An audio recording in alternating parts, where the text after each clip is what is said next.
Wasn't expecting that.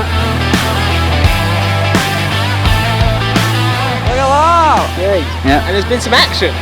I'm gassed. Play by the rules. And welcome back to another video. We are about to leave the house to go to... Jesus Christ. We are about to leave the house to go to Willow Park Fisheries down in Surrey. Me and Callum, Liam's brother, are heading down there now, and then Liam's going to join us tomorrow. But apparently the boy's got a race or something, so you know he loves to race people. Don't know, a bit weird. Interesting. So we've got 3 there. So Liam's turning up there later. And we've got 1 and 2 just here. We've got a little bench, boys. Look. First time we got a little bench. How exciting. I don't have a preference. They both look sick. Let's go and have a look in one. Let's go and have a gans in one. You could fish all the way up to where that snag is. And you could then just catapult through this tree. All right, we're on the move. Oh. Okay, so we're rods out. Now just to get the bivvy up. Light's starting to go. Sunset is among us. So just had a video from Liam, so we'll sit back and watch that in a minute. What's next? Bivvy. Let's get the bivvy up. What's up, bibbidi boys? Hope your journey has been smooth. It's all exciting stuff, and I'm excited to hear and see what you decide to do. Let me know what's to go on. I'll see you boys tomorrow. Keep me in the loop. Any catches, get it in the chat straight away. Big love. La Boche.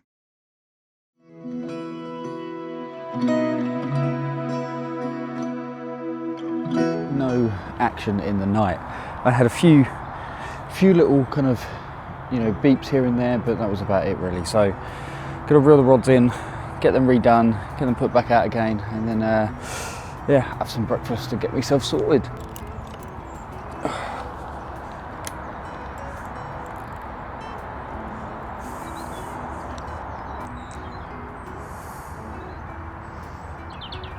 Not a single nibble. What I'm basically just trying to do is just keep a good variety of baits out there. So I've got some that are pink. These pink ones are, you know, you can see the colour difference. This is one that's brand new, and then this is one that's been out there 24 hours. So they go really, really pale after a period of time. I'm going to get these rods back out now, and then make some breakfast.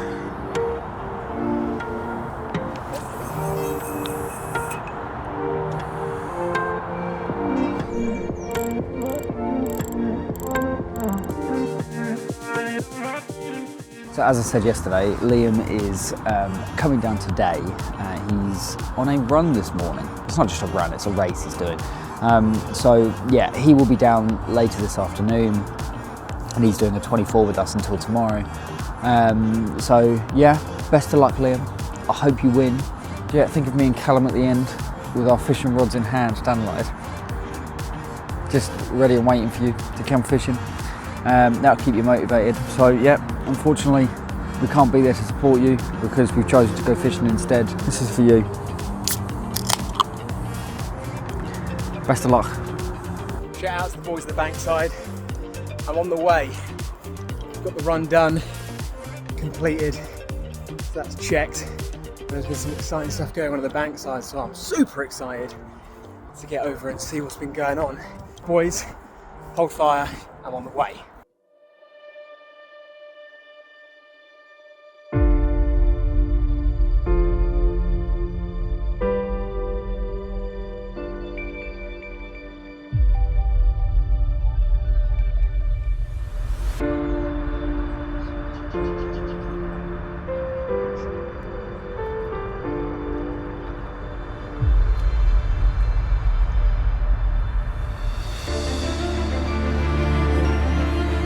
That was nerve-wracking. Yes. Callum, I've caught a fish.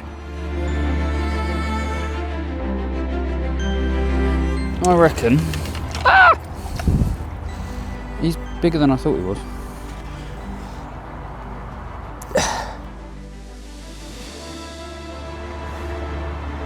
20, touch over 20? 20 pounds, 1 ounce. Love that. It's always just nice, just when you turn up to a new lake and you really don't know what you're doing. You just got to find the spot and then you eventually catch from one. So, oh, he is a long boy. Look at that. 20 pounds and 1 ounce. It's always nice first fish on a new lake that you've barely fished. We fished once before, but ages ago, and we didn't catch anything because the water levels were too low. But it's nice to get one. I am made up with this one. Let's get him back.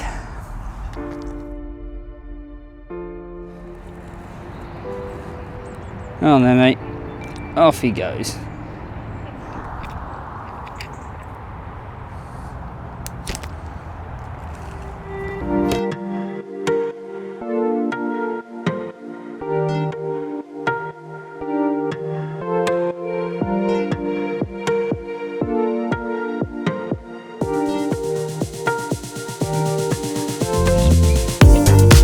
Alright, so we've had one, which is very, very exciting. Surprisingly, it was from my margin rod just underneath the willow. It was only probably maybe 3 wraps out, but my other 2 rods are fishing at 12 wraps, a bit closer to the centre. So yeah, it's felt like a carpy spot. So I'm not 100% surprised that it's gone. But yeah, there was cormorants and moorhens and stuff, diving on that spot, all morning. And I was sitting there thinking one of them's going to grab the bait anytime soon. It's worth noting as well that they've turned it to boilies and pellets only now. You can't use anything else than that. So yeah, exciting times. We've had one, 20 pounds and 1 ounce. It's certainly not the biggest in the lake, but it's certainly kind of one of the upper doubles. So fingers crossed, there'll be some more coming. And yeah, when Liam gets down here, there'll be another few rods in the lake, which will hopefully up our chances of getting another one on the bank as well.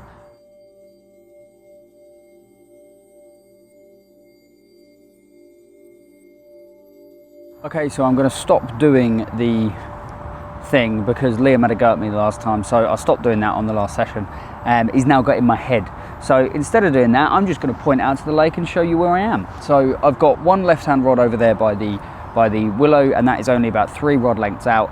My other 2 rods are fishing at 12 wraps, and the reason for that is because on this particular swim I have a 12 wrap max limit, and that's just to honour the boundaries of the swim.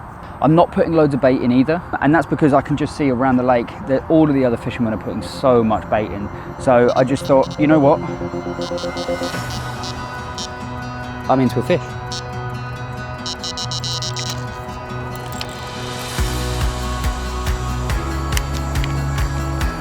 I wasn't expecting that, and then out of nowhere, off it went.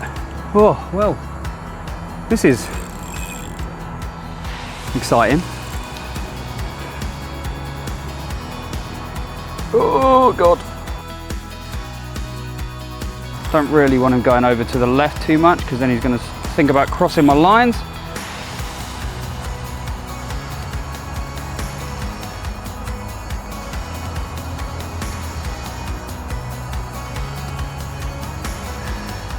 Oh, he's going on a run.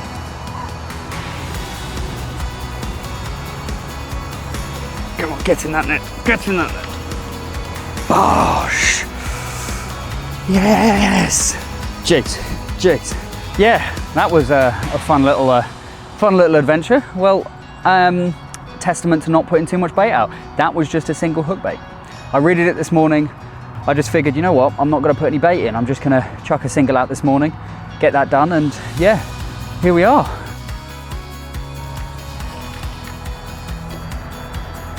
What are we at? 17.3. 17. Here we are. So, second Willow Park carp. Yeah, exciting times. So yeah, came in at 17 pounds 3 ounces. Cannot complain. This one was at 12 wraps. Not on a gravel spot, just on silt on a heli rig. It's not a beautiful fish. Lovely stuff. All right, let's get her back, shall we? So second fish of the trip. Let's get this one going. Here we are.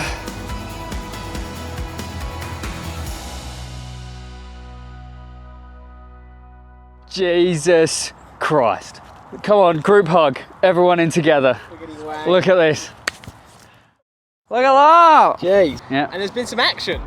I'm gassed. The first one came as a bit of a surprise out of nowhere this morning. I reset my rods and then, yeah, it just then suddenly just went. The second one came when I was doing my piano thing on my rods. Jay! Here he is. Not in the carpy gear yet. Look at them. Don't show them the mix. Look, It's the secret mix. I say I'm not in my carpy gear.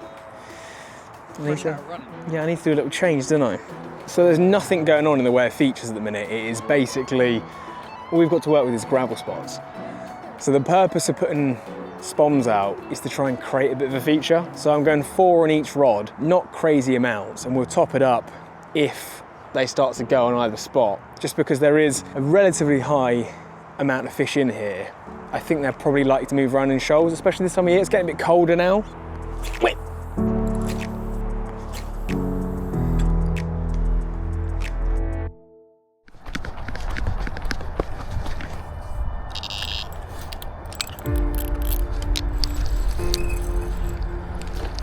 Oh, for f***'s sake. Oh! That was a run. Mate, Yeah. I need to have my Crocs in 4x4 mode. You know? No. Blunt hook. Oh, God. Put a new hook on.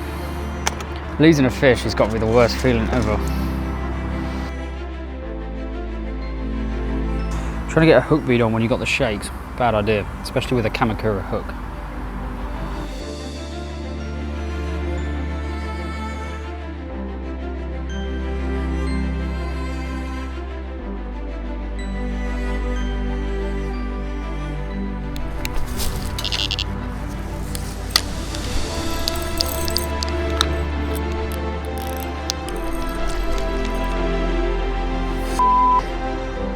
What the hell happened? Was that your middle rod? So it clearly just shot to the right and backdropped. All right, get it back out of there. Well, good morning. We had an action-packed night with Callum, unfortunately losing a fish close to midnight, which was unfortunate. It ran and then come over to my swim, managed to get it hooked itself around kind of my middle rod somehow, and then he unfortunately lost it. So it looks like it's going to be a bivvy day of just hanging inside and waiting for a break in the rain to get packed up. The threats are real. He's been rig checked. I've come over and I've seen a congregation of people in his swim, and yeah, it was pretty obvious from the get-go. One of his rods were reeled in and he's been rig checked, which is fine. We're law-abiding citizens. Yep. However, it can be frustrating. I was doing all the right things, but yet doesn't stop me feeling nervous when someone comes up and goes, "You all right, mate?" It's like when the police drive by and you're doing nothing that you shouldn't be, but you always still feel like I'm a criminal. Yeah. They checked my bucket as well. See what bait you were going in with? Yeah, because it's boilie and pellet only here. So they were like, "Would you mind just popping the lid on your bucket as well?" I mean, we've certainly reeled in a number of rigs that we've kind of snagged into, and you get the rig in and you just think death trap. Yeah, like barbed hooks, trebles, big weight, giant leads, all sorts of things. So yeah, not against it, but it's just a good reminder, play by the rules. Okay, well that wraps up a 48-hour session for me. And a 24 for me. Well, 22 so far on the clock, but we've got another hour or so, and you know, anything can happen. However, it is feeling particularly quiet at the minute. Sometimes it feels good for a bite, and sometimes it doesn't. It doesn't at the minute. However, we've got a bit of rain, albeit light and drizzly, which is going to make for a wet pack up. But in the meantime, thank you for watching. Do like, comment, subscribe, and all that good stuff. And we've got a podcast which you can get on YouTube and also Spotify, so be sure to check that out as well. Your journeys in the car or train or wherever you listen to your podcast. And yeah, my advice to you is no more running to fishing, please. No more running. Yeah. You just come fishing instead. You don't need to do a half marathon before you come fishing. Laters.